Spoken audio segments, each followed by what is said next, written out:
My 13-year-old son froze in front of my wife's brand new car. He held my hand and whispered, "I don't want to get in." When I asked why, he trembled and said, "Look in the trunk." I slowly unlocked it, and what I saw made my heart stop. There are moments when your reality unhooks itself from time, and everything's sound, breath, even gravity falls quiet. That was one of them. The air was crisp that morning. A Saturday. The kind of morning when fathers take their sons for pancakes, not for this. The car was parked in our driveway. A shiny, white BMW X6. My wife, Nicole, had gotten it a week ago. A gift to herself, she called it. No warning. No discussion. Just showed up in it one evening, tossing the keys on the counter like they were receipts from the grocery store. "I'm working hard, babe," she had said with that trademark smirk. Don't I deserve nice things? We were already paying off a mortgage and 2 credit cards. But questioning Nicole meant inviting war. I'd learned to pick my battles over the years. This wasn't one I picked. But now, standing beside that car, holding my son Ethan's shaking hand, I realized this wasn't about a car at all. He didn't look at me, just kept his eyes glued to the trunk like it had whispered something to him. I pulled the key fob from my hoodie, my thumb hesitating over the button. I don't know why. I just felt it. Something primal. Wrong. Click. The trunk rose slowly. A hiss of hydraulics. My son buried his face in my sleeve. Inside wasn't blood. Wasn't a body. But it might as well have been. There were clothes.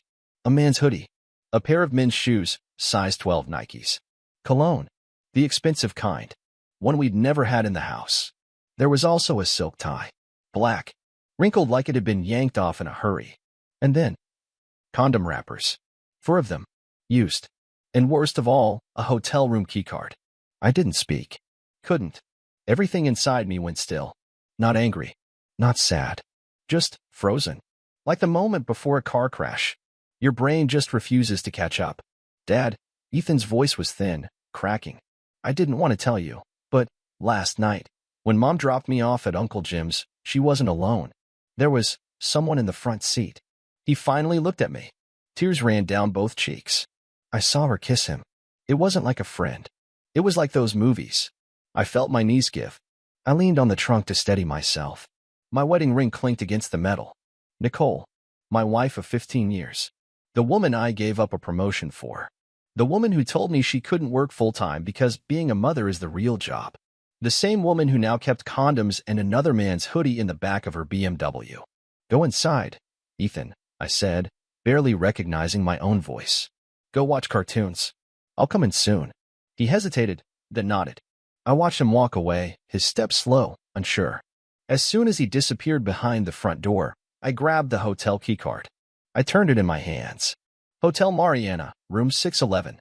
I'd driven past it before. Sleek. Private. Way out of our budget.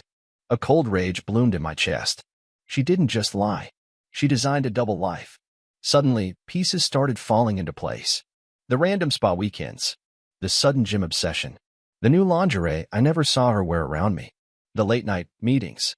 I had been blind. Willfully blind. But no more. The clock in my mind started ticking. I wasn't going to yell. I wasn't going to cry. I was going to find out everything. And when I did, Nicole wouldn't even see it coming. I didn't sleep that night.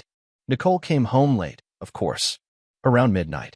She crept in like a ghost, heels in one hand, purse in the other, hair slightly messy, like she didn't care. Lipstick smudged in a way that wasn't accidental. She walked into the bedroom and paused when she saw me sitting on the edge of the bed, fully dressed, holding the hotel keycard between 2 fingers. She blinked, but her face didn't change. Not guilt. Not surprise. Just a slow exhale and that look, like I just spilled wine on her carpet. "Where'd you get that?" she asked, tossing her heels in the closet. I didn't answer. She took off her earrings next. Calm. Composed. Like I was a child throwing a tantrum and she was waiting for it to pass. "So," she said, finally, "you've been snooping." I stood up. Walked over to her. Close enough to smell cologne that wasn't mine. "You kissed someone in front of our son." She raised an eyebrow. "Maybe if you hadn't turned into a boring tax calculator with a beer gut, I wouldn't have to." That one hit harder than I expected. She was always cruel when cornered.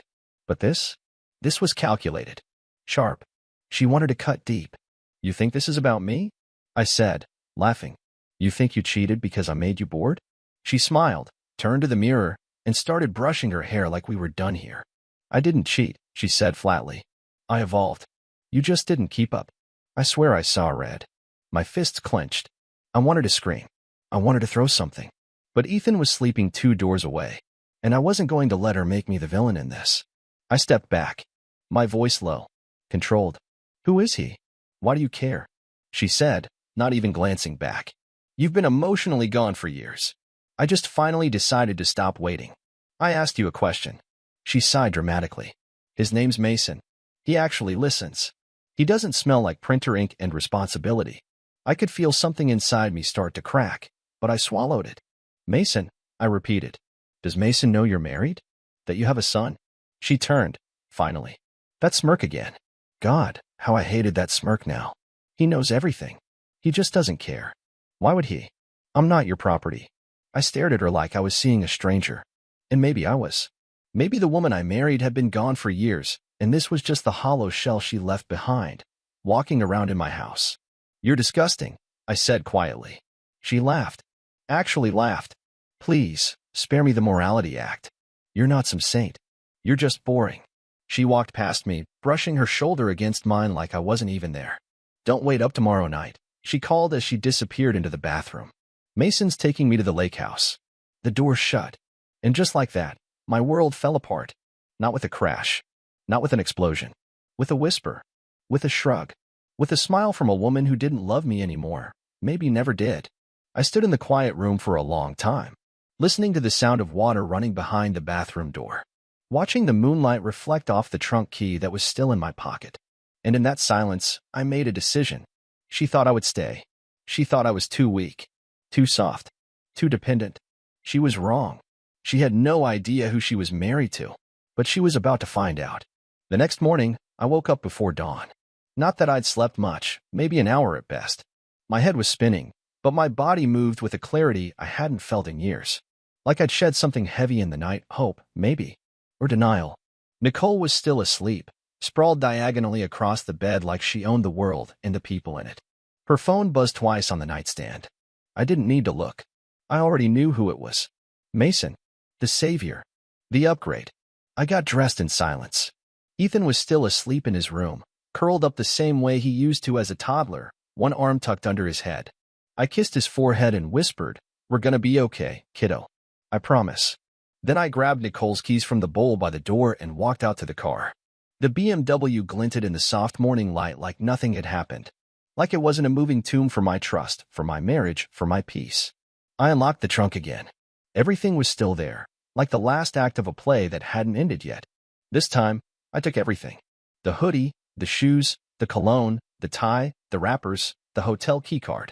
I threw them all into a garbage bag and put it in my car. Not hers. Hers was about to be cleaned out and left somewhere far less convenient. I drove for an hour and parked the BMW in a sketchy part of the city. Left the doors unlocked and the windows halfway down. I hoped someone would take it, or scratch it, or key the word cheater into the side. I didn't care. It wasn't mine anymore. Not in any way that mattered. When I got back, Nicole was in the kitchen, wearing a silk robe, sipping coffee like she hadn't just burned our family to the ground. "Where's the car?" she asked, without looking up from her phone. I poured myself a glass of water, leaned on the counter, and stared at her like I was studying a predator in the wild. "Gone," I said. She finally looked up, her eyes narrowing. "What the hell does that mean?" I dropped it off. "Downtown. Doors unlocked. Keys in the console." Her face twitched. Just for a second. The cracks started to show. "You're insane," she said, standing up. "That's my car." "No," I said calmly. "It was paid for with our savings. Our card.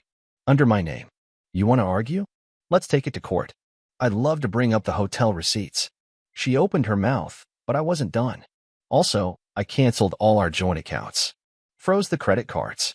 Changed the password to the bank app. You'll find your new life with Mason a little more budget conscious. Her hands balled into fists. "You think you can punish me?" I laughed. It came out darker than I expected. "No. I think I finally stopped letting you walk all over me. There's a difference." Her eyes narrowed. "You're pathetic." I stepped forward, close enough to smell her perfume, the same one she wore when we met. "No. I was a husband. A father. A man who gave everything to a woman who never deserved it. She scoffed and turned away, but I caught a tremble in her voice when she said, "Ethan's gonna hate you for this." That stopped me cold. And it was the first time I got truly furious. "Don't you dare drag him into this," I snapped. "You already used him as a cover while you paraded your side guy around town. Don't you dare act like you care now." She didn't answer, just stood there, silent, staring at the floor. I walked past her, grabbed my suitcase from the hall closet, and started packing. For the first time in years, I wasn't running away from something. I was walking toward freedom. Ethan didn't ask questions when I told him we were going away for a few days. He just nodded, zipped up his hoodie, and climbed into the front seat of my car like he already knew. We drove in silence most of the morning. I kept glancing at him, trying to find the right words. But what do you say to your kid when the one person he's supposed to trust the most has turned into a stranger? Somewhere between counties, he finally spoke. "Are you mad at me?" I looked over, startled. "What? Why would you think that?" "Because I told you about the car. And about Mom." My chest tightened. I pulled over, parked near a small lake off the road, and turned to face him completely. "Ethan," I said, "you didn't do anything wrong. You told me the truth. That's all I could ever ask." His eyes welled up. "I didn't want it to be true." "Me neither." We sat there, watching ducks float across the water. The breeze smelled like pine and wet earth.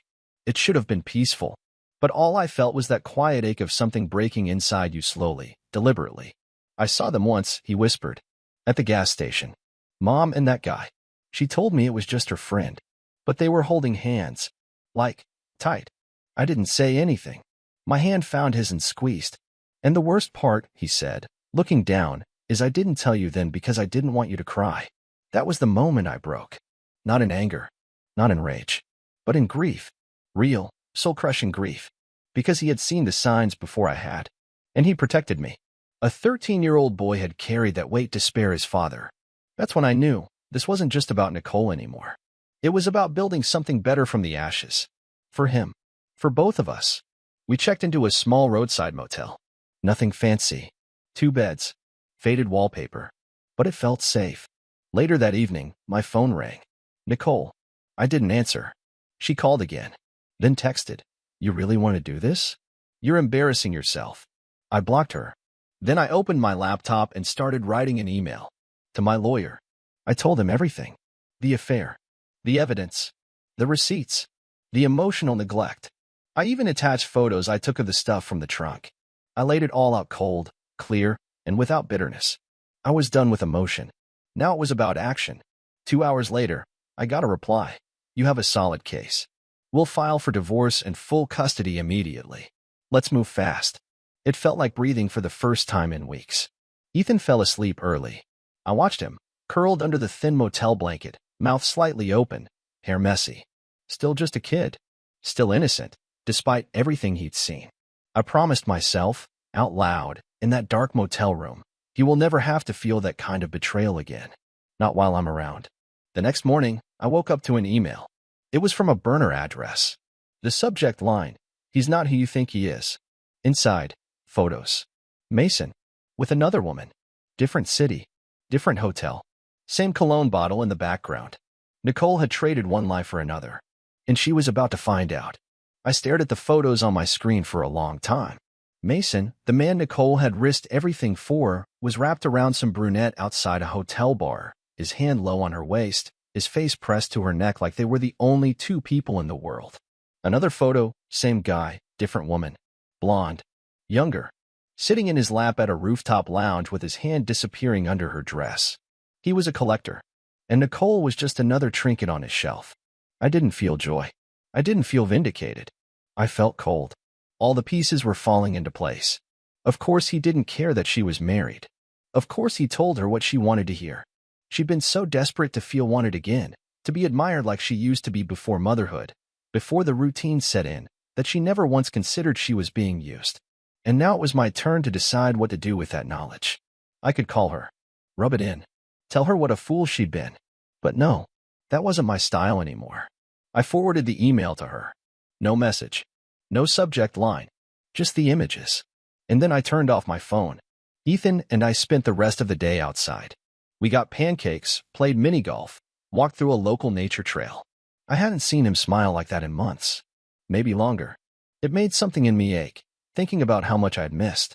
All the times I was too tired from work, too distracted trying to make my marriage function when it was already rotting at the core.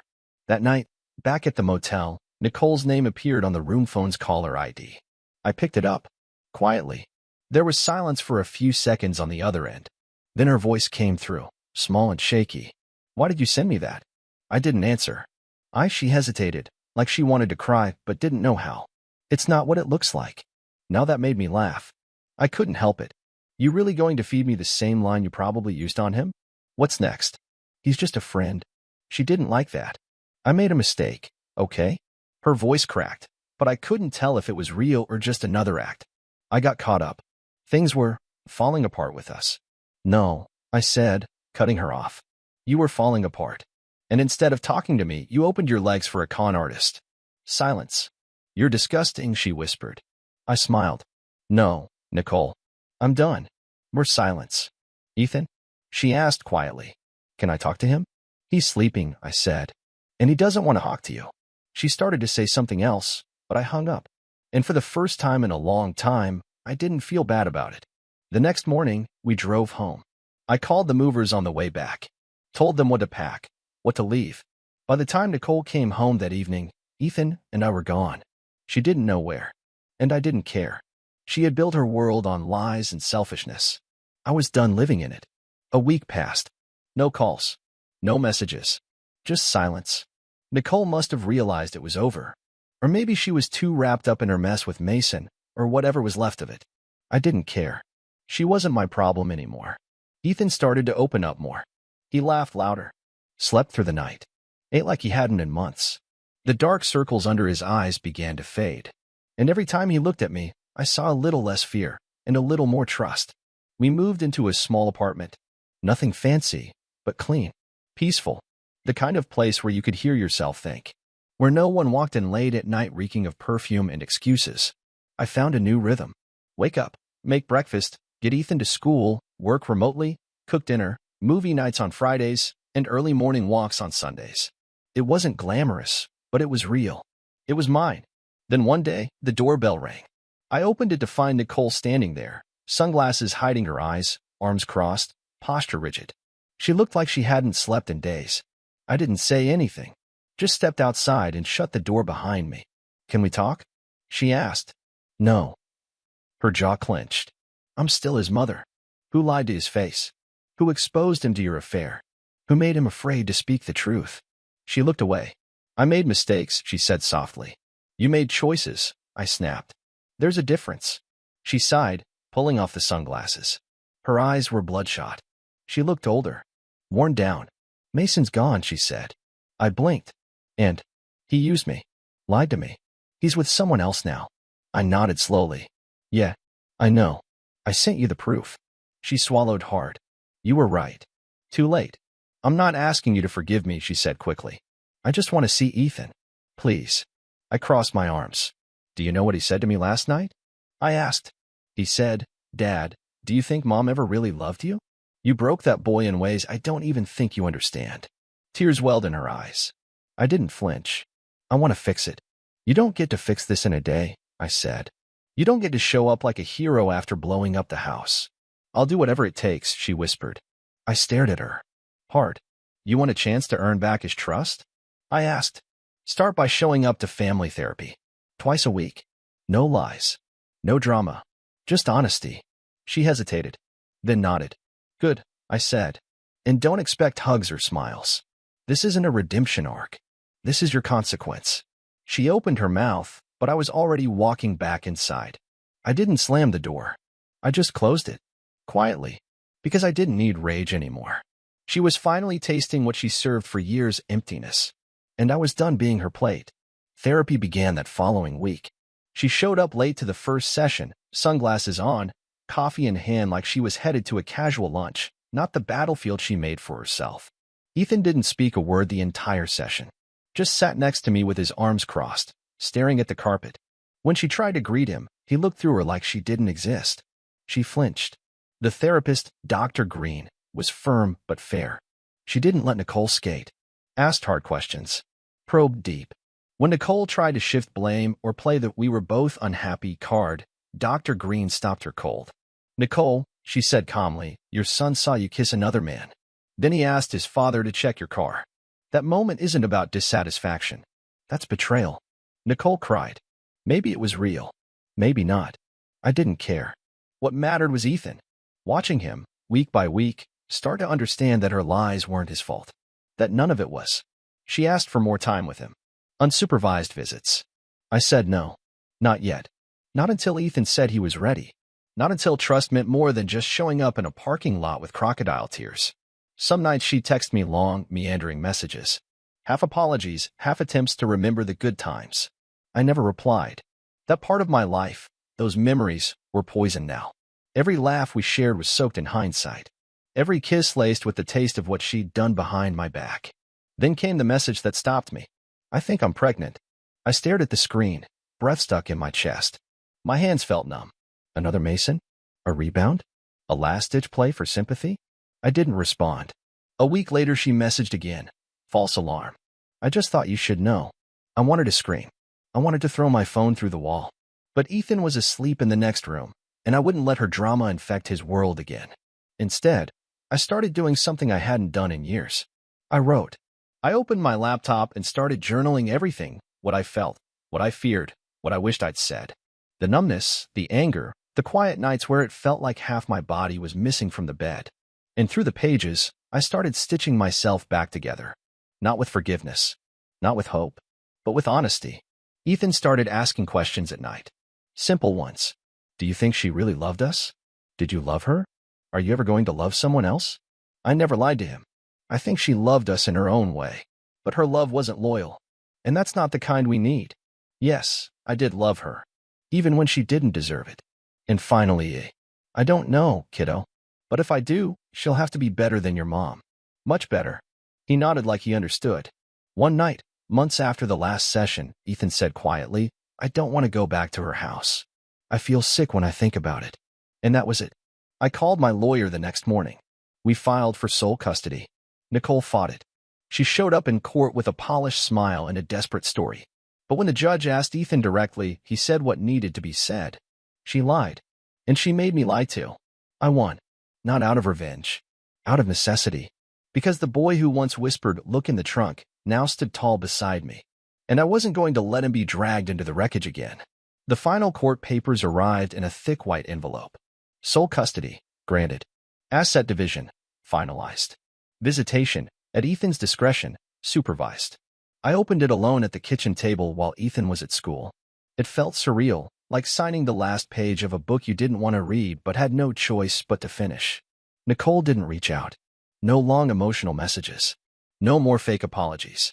I think, deep down, even she knew she'd burned every bridge she ever built with us. The house was quiet. Peaceful in a way it hadn't been in years. I got up, walked to Ethan's room, and stared at the shelf we built together. His trophies, his sketches, the baseball glove I'd patched twice with thread because he refused to replace it. His world was stable now. Rooted. That night, I took him out for burgers. Nothing fancy, just the same old diner we'd gone to every Friday before things started falling apart. We ate in a booth by the window. He dipped his fries in chocolate milkshake, grinning at my disgusted face. "Do you think it's over now?" he asked between bites. I nodded. "Yeah, I think it is." He looked relieved, but then his expression changed, like he was about to ask something deeper. "Are you happy now?" It caught me off guard. I had to think. "I'm getting there," I said honestly.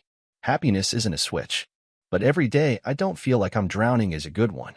He smiled and looked down, wiping his hands with a napkin. "I'm glad we left." "Me too," I wanted to say, but I didn't. I reached across the table, squeezed his hand once, and we sat in silence while people around us lived their own quiet lives. Later that week, I got an email from Nicole. Just a single sentence. "Tell him I'm sorry, even if he never wants to hear it from me." I didn't reply. Some things don't deserve closure. Some people don't deserve the final word. Months passed. Seasons changed. Ethan joined his school club, made new friends, got better at hiding the pain she left behind.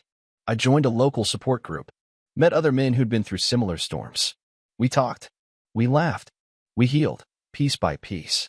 I even started dating again, not seriously, not yet, but slowly. cautiously, learning to trust again. And one night, as I tucked Ethan into bed after a long day, he said something I'll never forget. You know, Dad, even though she left, I think I'm lucky. 'Cause I still have the one parent who stayed. That was the moment I knew. The worst part of my life hadn't destroyed me. It had shaped me. Not into someone bitter, not into someone broken, but into someone free. And if you're reading this, if you're the one gripping your own keycard, staring down your own wrecked trunk, trying to decide what to do next, then listen closely. You can survive this. You can rebuild. And one day, you'll stand in the silence of your own peace and realize you didn't lose. They just revealed themselves. And you walked away stronger.